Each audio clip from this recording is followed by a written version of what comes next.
మా CBIT Kumar aunty food stall పెట్టారు. అది మీకు చూపిస్తాను, కుమార్ ఆంటీని కూడా చూపిస్తాను.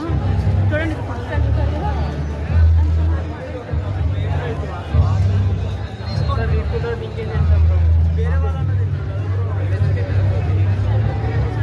కుమార్ ఆంటీ గారు నాకన్నా చెల్లెలు. ఆంటీ కాదు, నాకు చెల్లెలతో సమానం అనమాట. అందరూ ఆంటీ అంటారు కదా. కుమార్ ఆంటీ చెల్లెలు అనమాట. ఇప్పుడు చాలా బాగుంది. పిల్లలు కూడా బాగా నచ్చింది. అంటే లెవెల్ 1000 ఇస్తారా? 2 లెవెల్ అందుకే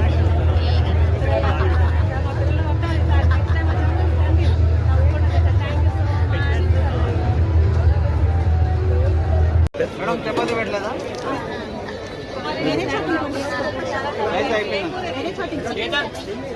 మటన్ అయిపోయింది.